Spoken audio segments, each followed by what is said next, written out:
Falter-Podcasts werden durch Werbung unterstützt. Das hilft bei der Finanzierung unseres journalistischen Angebots. Falter Radio, der Podcast mit Raimund Löw.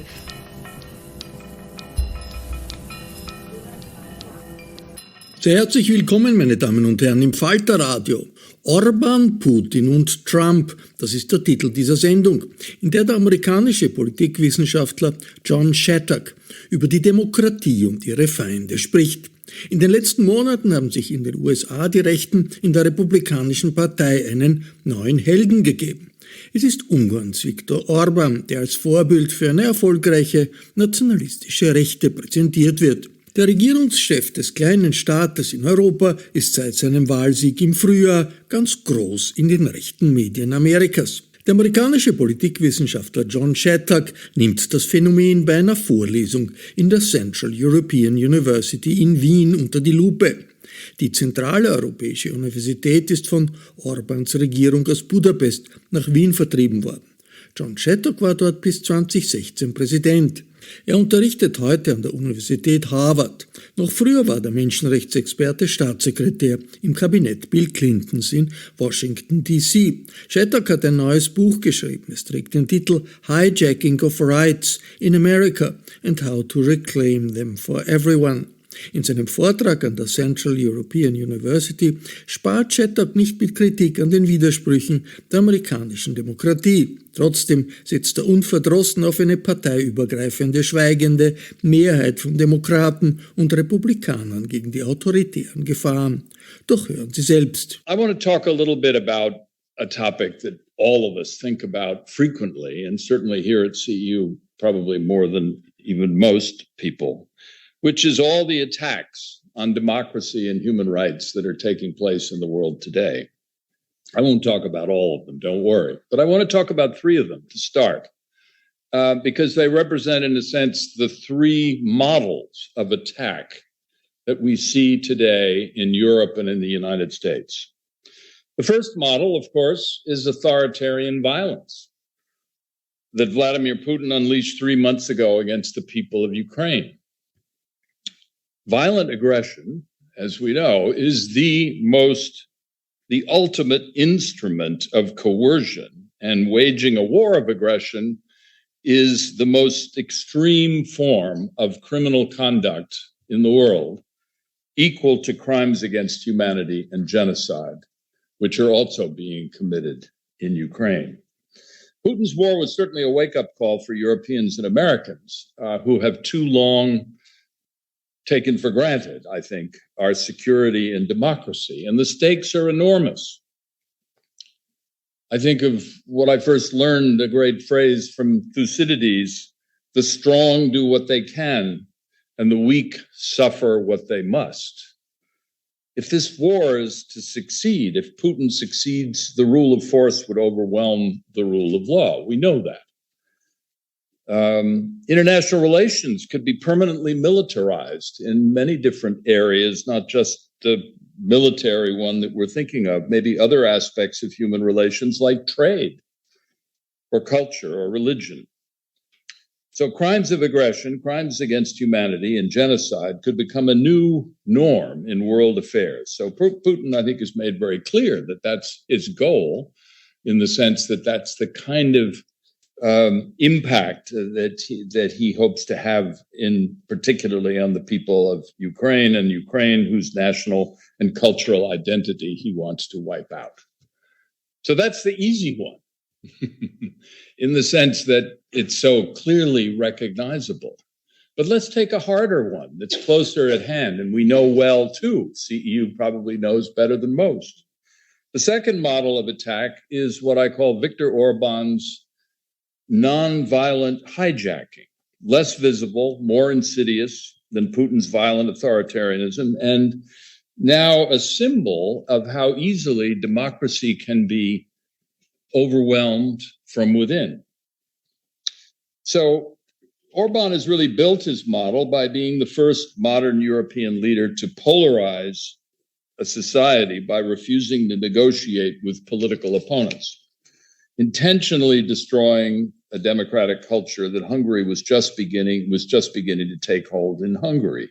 He's done this, of course, by targeting opponents as enemies of the people, stirring up the politics of fear, fear of outsiders, fear of migrants, fear of Muslims, by hollowing out democratic institutions, by changing their rules and disregarding their norms, by gerrymandering the legislature, rewriting the constitution, politicizing the judiciary, taking over the media, controlling the universities, criminalizing NGOs, rewarding state contracts to cronies, and distributing EU funds to oligarchs.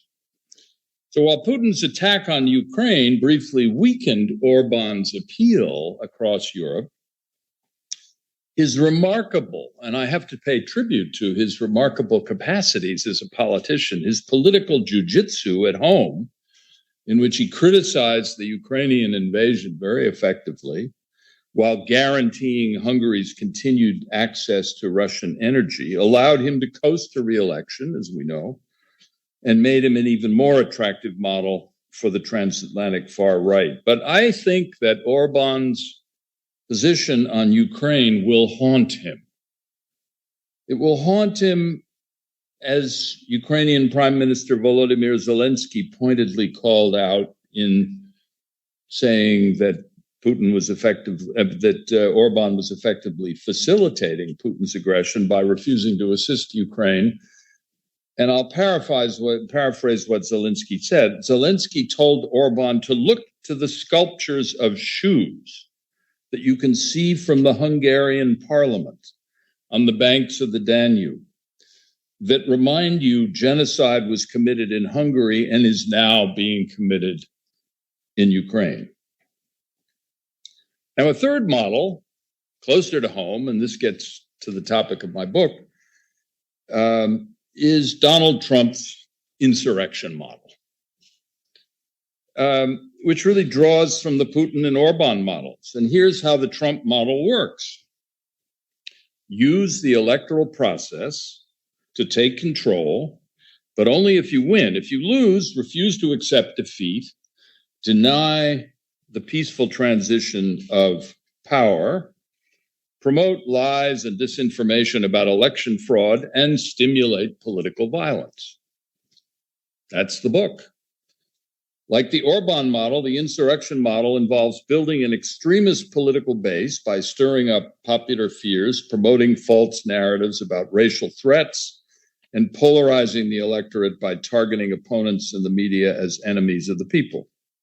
As president, Trump followed the Orbán model by refusing to negotiate with opponents, suppressing voters who oppose him, using the White House to spread lies, accusing the press of reporting fake news, attacking civil servants as part of a deep state, and taking over the Supreme Court through political appointments. Viktor Orbán's influence on the American far right, I think, is the key to understanding Donald Trump in many ways.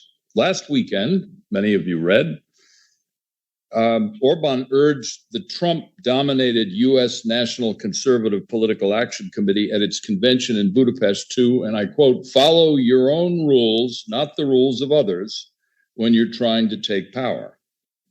Now, Trump has followed Orbán's advice, but Putin also has had an influence on Trump because the Putin model calls for the use of violence, and Trump knows the U.S. is fertile ground for that. So that's the bad news.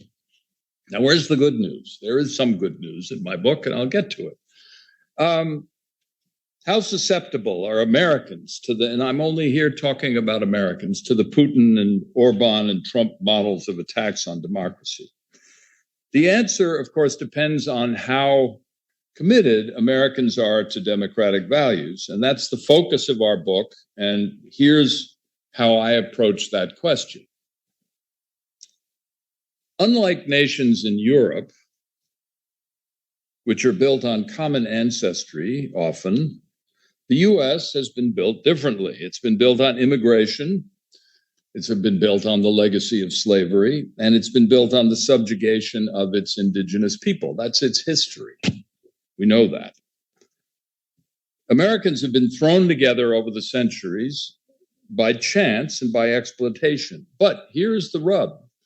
They have actually been held together, and so have other nations in some ways, by a promise. And the promise is that of rights, even when rights are denied or attacked.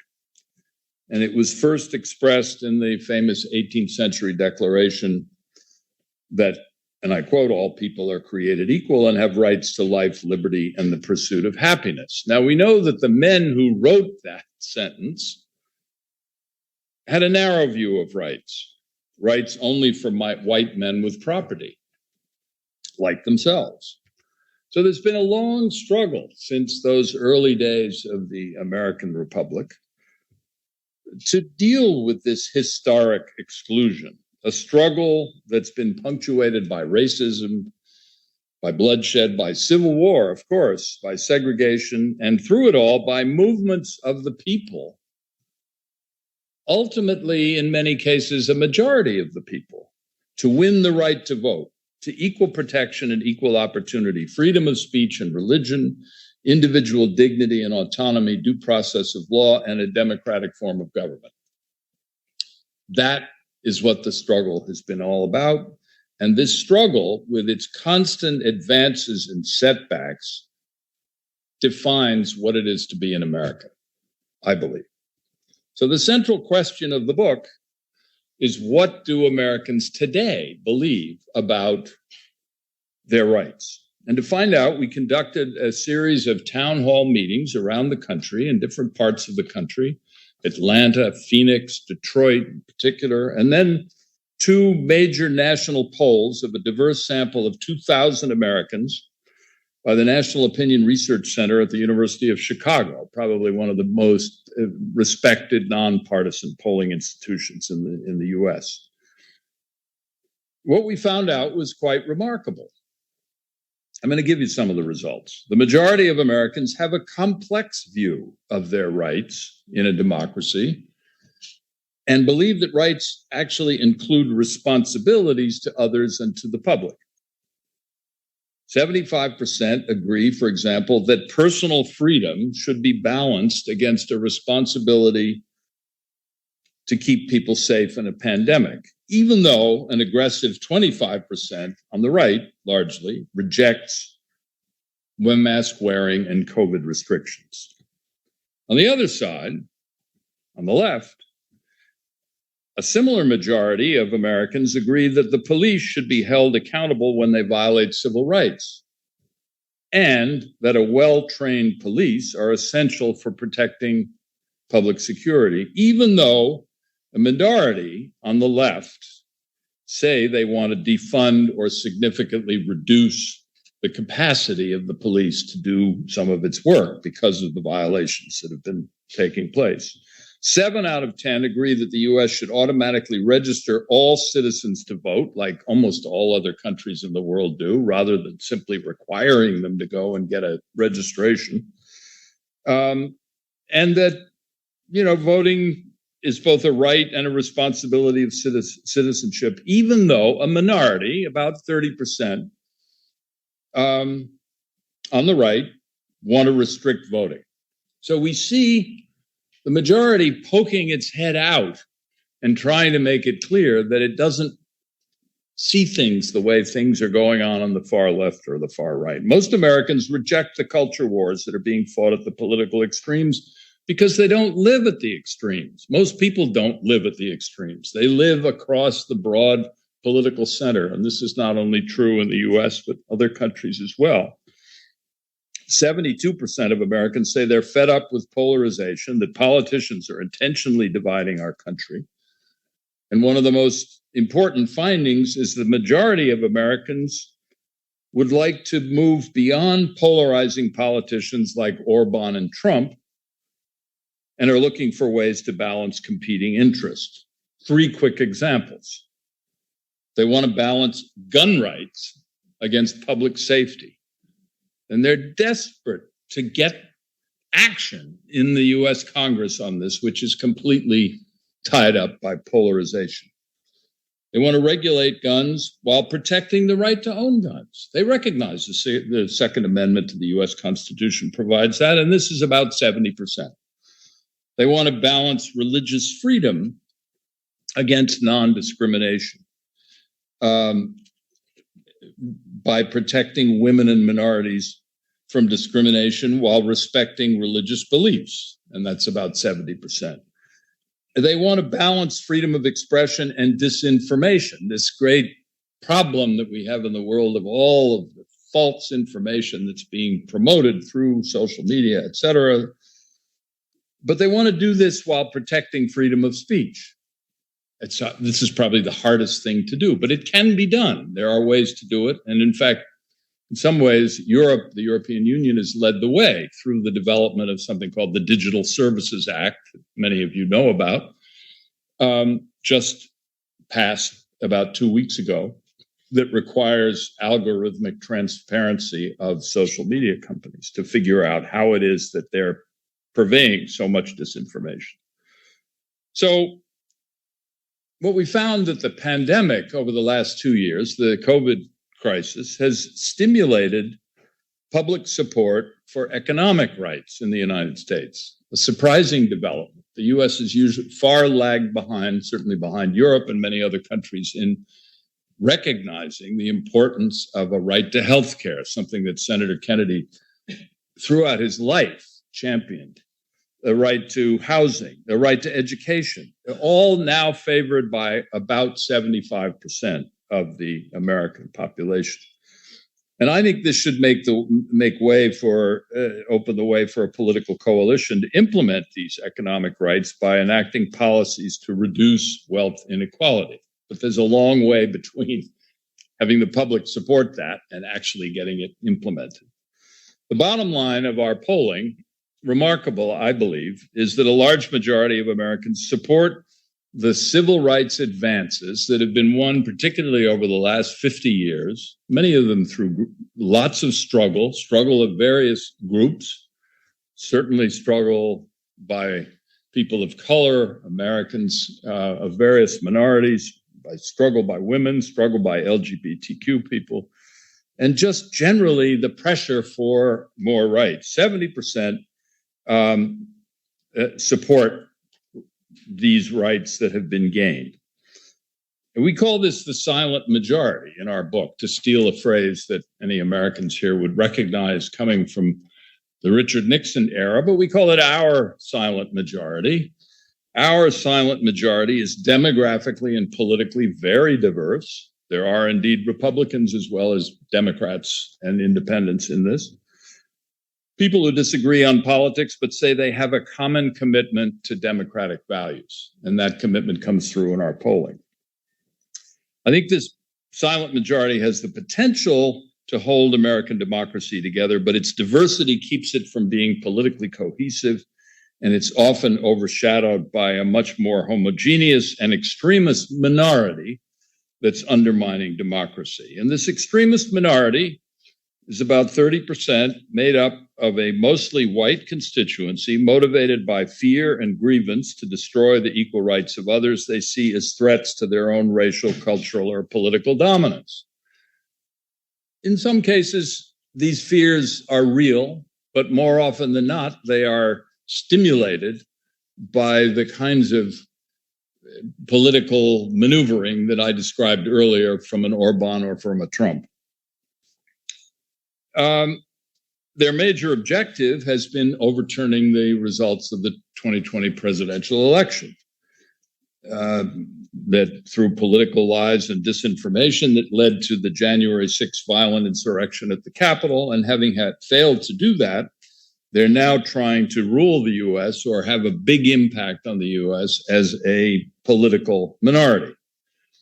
And they benefit from structural flaws in American democracy, like the disproportionate power of rural states with low populations and the Senate filibuster rule that allows a political minority to block legislation.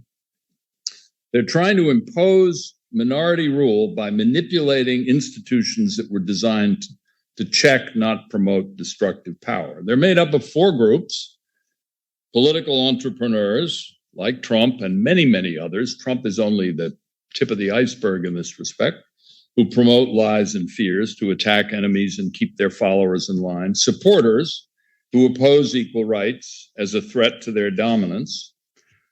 The third group are the extremist media and social media that can spread disinformation, and indeed that have, in some cases, stimulated the violent attacks like the 200 mass shootings that have taken place in the US this year. I'm not blaming them all on the social media, to be sure, but the stimulation of attacks, and we've seen this time and again in some of the information coming out of who the attackers are, suggests that there is disinformation that has been stimulating them. The fourth group is probably the most interesting because they're the most surprising and because they are also a group that has been the source of a lot of advancement of rights in the United States, and that's the federal courts, and particularly the Supreme Court of the United States, where a majority has emerged, the core members of whom were appointed by a president who twice lost the popular vote, Donald Trump, and are now beginning to dismantle rights that a majority of Americans want to see protected, such as a woman's right to choose when and how to bear a child. The extremist minority is attacking the entire US electoral process, but it's doing so from a really small base, as I've said, that is to say about 30%. But that base is very powerful in certain states. 19 states with very strong Trump-dominated legislatures have enacted 35 new state laws that make it harder to vote in the US. But our polls show, as I've suggested, that a great majority of Americans want to strengthen, not weaken, voting rights. The same thing is true with respect to the rights of women, racial minorities, LGBTQ people that are also under severe attack. I mentioned, of course, the expected decision by the US Supreme Court, a draft of which has come forth indicating that the right to choose whether to bear a child is likely to be overturned by the court. This is completely out of step with public opinion because 72% in our poll say that a woman's right to make decisions affecting her body and her personal life should be protected. So on and on. So looking ahead, and let me close on this set of observations, there are three directions that the battle over rights and democracy might take in the US. Only one of them is acceptable and the way forward. The first, extremist violence, could continue to rise, raising, as some have said, the specter of civil war. I don't believe that's likely, but it is nonetheless an avenue that one has to consider. The second, in a sense, more likely, but even there, I think is problematic. The extremist minority that I've been talking about here may soften its image in order to broaden its appeal. But I think the escalating violence that we've seen, particularly after the January 6th attack and the Supreme Court's decisions cutting back basic rights, may prevent the extremist minority from expanding to get its base broader. And indeed, what might indeed expand, and we certainly hope that this is the third alternative, where the silent majority may actually grow and may be able to mobilize a democracy movement to reduce polarization through cross-partisan alliances. And this is the key. Cross-partisan alliances, working as a democracy inevitably has to work to make compromises, to find ways not to get everything that you want, but to get something that you need. I think there's nothing more obvious than the gun rights battle that's taking place right now with respect to compromise, that there's no way that the U.S. is going to abolish all guns or even take away all handguns or deal with guns in many states. But it is quite possible, if the silent majority that I've described is able to mobilize itself into a an organization or at least a movement that is willing to look at things like a ban on assault weapons and a ban on multi-firing carbines and various other kinds of things, that might reflect progress. The biggest challenge, I think, is overcoming polarization. But here I'm going to go back for a moment just to one thing that I mentioned earlier, which I think is the greatest possible ray of light that we can shed in this book. And that is that I think the populist outrage, and I use that word carefully, that's expressed across the political spectrum by people of limited means, by workers and many others, of the country's growing wealth inequality, the outrage at inequality and the possibility that that might lead, especially if the 75% who now agree that there is a right to healthcare and education and housing, as I said, to changes in what I would regard, and some in this room may take issue or some may applaud, as the neoliberal economic straitjacket that continues to have such an impact on American policymaking. And what could happen is that this cross-partisan coalition could come together to demand a more effective and more equal way of addressing public policy in areas involving economic rights. So there are many areas that I could go through, and the book does. Certainly social media, as I mentioned before, dealing with the privacy of personal data in a way that has been done so effectively in Europe and needs to be done now more in the United States. Anyway, so there are many aspects of this, but I'm going to close with the words of the late American civil rights leader, John Lewis, about his decades-long struggle to defend democracy and civil rights against attacks by segregationists in the 1960s and then extending all the way up till today, just before he died, against the insurrectionists of today. John Lewis was a target of these attacks for more than half a century, and his words remind us, and I quote, "Democracy is not a state. It is an act.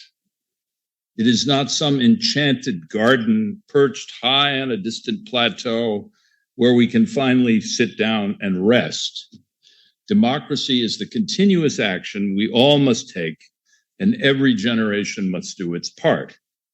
So let me echo those words by closing with what I always said to CEU students at the end of each year's graduation. Everybody was worried that I was going to give another speech. But I'd get up and I'd say, I have 6 words. Go forth and save the world. And that's how I will end. Sie hörten John Shattuck bei einem Vortrag vor der Central European University in Wien vom 2. Juni 2022. Shattucks neues Buch trägt den Titel Hijacking of Rights in America and How to Reclaim Them for Everyone. Bei der Central European University bedanke ich mich sehr herzlich für die Zusammenarbeit. Ich verabschiede mich von allen, die uns auf UKW hören, im Freirad Tirol und auf Radio Agora in Kärnten. Über politische Analysen aus West und Ost, Nord und Süd berichtet regelmäßig der Falter. Ein Abonnement des Falter können Sie im Internet bestellen über die Adresse abo.falter.at. Ursula Winterauer hat die Signation gestaltet, Miriam Hübel und Philipp Dietrich betreuen die Audiotechnik im Falter. Ich verabschiede mich bis zur nächsten Folge.